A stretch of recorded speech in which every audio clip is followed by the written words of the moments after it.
Continuamos, amigos, en Universidad Somos Todos. Este es nuestro último segmento, acompañados del profesor Henry Vargas y el profesor John William Páez, hemos estado pues conversando de un interesante tema como lo es la crisis económica, y en esta parte del programa vamos a entrar de lleno en lo que es el desequilibrio monetario y cambiario. Profe. Bueno, mira, yo creo que es difícil en tan corto tiempo exponer los elementos fundamentales, pero lo que sí es importante que la gente tenga claro es que cuando yo inicié mi exposición en este programa les decía que nosotros, en detrimento de nosotros, estamos ayudando a otros.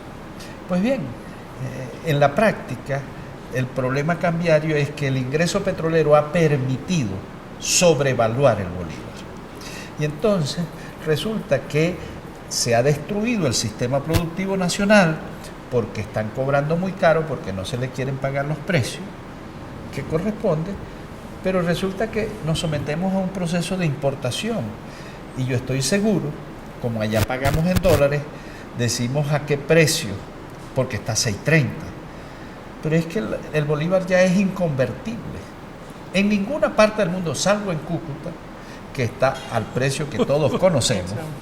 No se aceptan bolívares.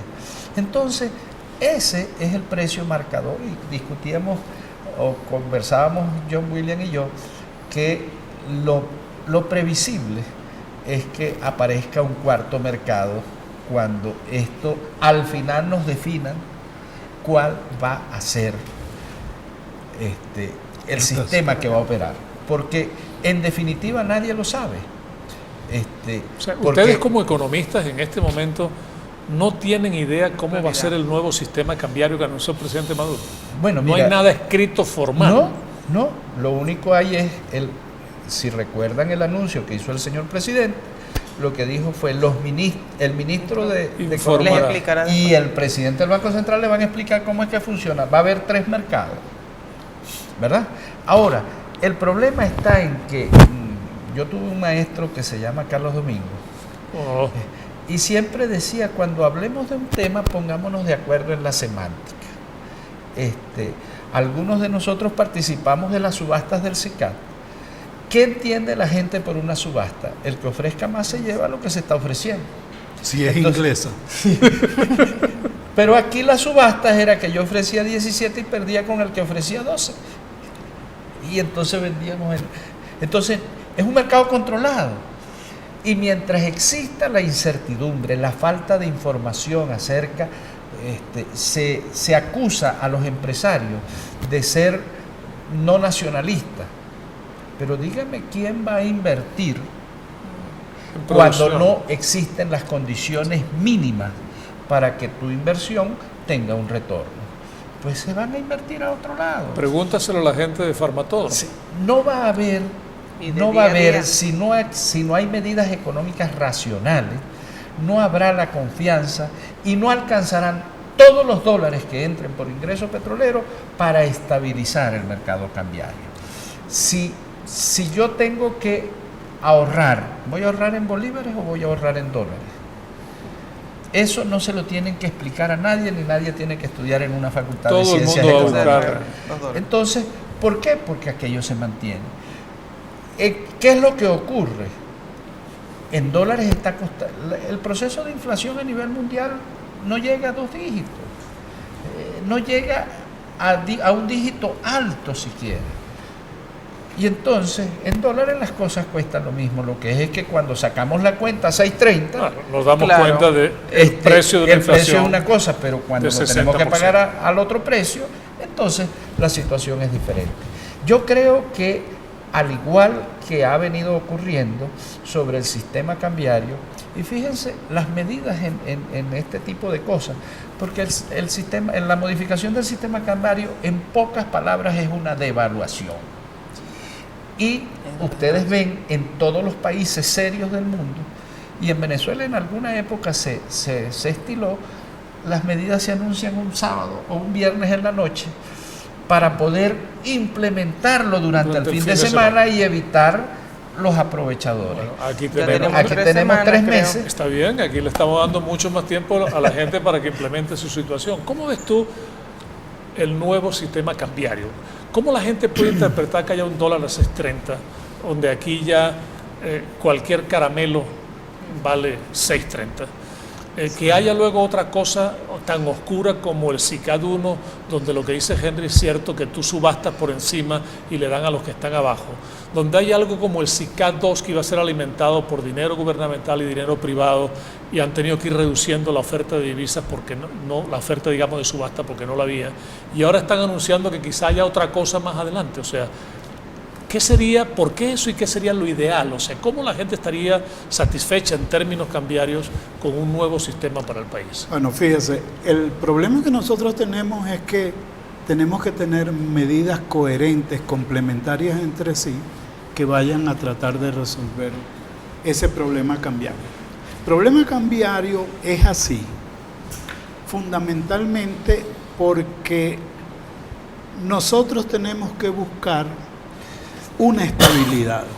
El control de cambio es lo que nosotros llamamos técnicamente un ancla nominal para los precios relativos.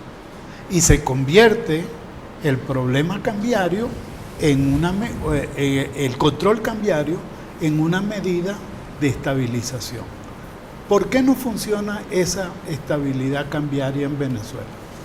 Porque las medidas fiscales no se implementan. Usted no puede financiar gasto que no sea eficiente. Usted no puede de alguna manera establecer que la maquinita del gobierno funcione para financiar los déficits de gasto público. Nosotros tenemos un déficit fiscal que es escandaloso, 20%. Terrible. Y la única manera de resolverlo es imprimiendo billetes a corto plazo. Que los imprime el Banco Central. Que los imprime el Banco Central. ¿Qué es lo que nosotros deberíamos hacer? Deberíamos evitar un sistema de tasas múltiples. Porque en el caso venezolano, para que pueda funcionar, sería que usted puede acceder a unos dólares a un precio, pero que no los pueda vender a otro precio distinto. Eso es lo que nosotros llamamos arbitraje en economía. Pero aquí, ¿qué ocurre? Ocurre que lo tenemos a 6.30 y lo puedo vender a 180. Bueno, pues hay demasiados incentivos. ¿Para qué? Para la corrupción. Demasiada tentación. Para la corrupción. Entonces, esa es una de las cosas que hay que eliminar. Entonces tiene que haber necesidad de tener disciplina fiscal y tener disciplina monetaria. Si los presupuestos tienen que ser reales, esa tasa de que yo hago el presupuesto a 50 o a 60 y lo otro lo manejo por debajo de la mesa, no señor, esa colocación de liquidez en manos del público sin tener un respaldo productivo, lo que va a generar es corrupción, inflación, etcétera, etcétera. Requiere disciplina monetaria y requiere compromiso de que la autoridad monetaria pretenda efectivamente resolver la situación. Es decir, el Banco Central debería decir, ante este déficit, yo no imprimo. ¿Está claro? Ahora, como aquí tenemos una mancomunidad de poderes en una sola gente, entonces no tenemos garantías de esa situación. O sea que el Banco Central no hace contrapeso realmente a la mala política fiscal del gobierno. La única solución, la otra solución posible es que nosotros tenemos que resolver un problema de financiamiento externo, porque en el país no hay dinero para resolver el problema. Resulta, para que nos demos cuenta, de que el monto requerido de financiamiento es exactamente igual a lo robado y denunciado por un presidente de Banco Central. Ahora, ¿de dónde vamos a sacar esos 20.000 millones? Mire, Maduro fue a una gira que nos las han publicado como exitosa, que dijo que Qatar nos iba a traer 18.000 millones de dólares en proyectos, que Putin también estaba interesado en eso, que el rey de Arabia Saudita, que estaba grave, estaba ofreciendo también de alguna manera que iba a resolver el problema. Bueno, señores, no hay en el mundo institución o país que pueda resolvernos el problema a nosotros. La solidaridad retribucional o recíproca no se da, porque en economía no hay una comida gratis. una comida, un lunch gratis, Así ¿no? es. Entonces, ¿qué es lo que ocurre? Que por allá en los años 45, en Bretton Woods, una de las grandes decisiones internacionales es fundemos un fondo de dinero para resolver problemas de estabilidad de los países, que es el Fondo Monetario. Ese es el único organismo que nos puede prestar dinero. Pero ¿qué es lo que dice el fondo? Los requisitos es que usted tenga estabilidad económica. Disciplina fiscal. Para eso, disciplina fiscal y monetaria. Segundo, que usted me sincere el tipo de cambio. Tercero, que aumente el precio de algunos productos importantes, el precio de la gasolina, por ejemplo. Que usted desmonte todos los controles de precios y la represión al sector privado. Bueno, como estamos viendo, la exigencia fundamental es olvídense Del modelo. de esa idea totalmente vieja del socialismo, porque el socialismo del siglo XXI era exactamente igual al socialismo del siglo XX. Y si llegamos a todavía existir alguna gente ilusa a finales del tercer como centenario de países, de siglo, al tercer grupo de siglo de este país, vamos a tener un socialismo de ese siglo, El siglo 31. 31 que va a ser exactamente igual a los demás.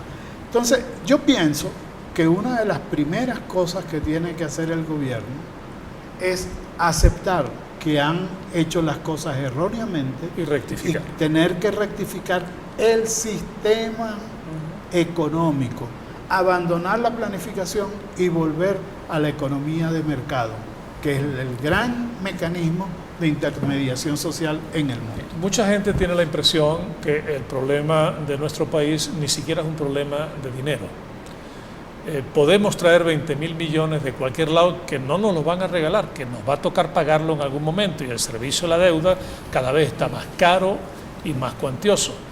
Pero si no tomamos las medidas que nos permitan salir de esta enfermedad, si no tenemos disciplina en el gasto, si no sinceramos, si no tenemos algún movimiento que permita unificar en uno o dos tipos de cambio al máximo, dejar un solo tipo de cambio para importaciones esenciales y el resto que se maneje, digamos, con política de mercado, da la impresión de que somos un saco sin fondo y cualquier recurso que entre lo vamos a dilapidar. Nos gustaría quedarnos con ustedes durante muchísimo más tiempo en compañía de estos dos expertos en materia macro y microeconómica, pero el tiempo en la televisión y en la radio corre a una velocidad endiablada. Que Dios nos proteja a todos. Muchísimas gracias a ustedes por acompañarnos, de verdad que sí. Y a ustedes, amigos, también. Quisiéramos, antes de irnos, recordarles nuestras cuentas o formas de comunicarse con nosotros, y a través del Twitter, que ya está disponible para ustedes, Secretario ULA, con el profesor Anderes podrían enviarle cualquier tipo de mensaje o seguir su cuenta en Twitter. También el canal de YouTube, Secretario ULA. Y los invitamos a visitar, por supuesto, nuestra página web www.ula.be/secretaría. Será hasta la próxima oportunidad. Continúen con nosotros.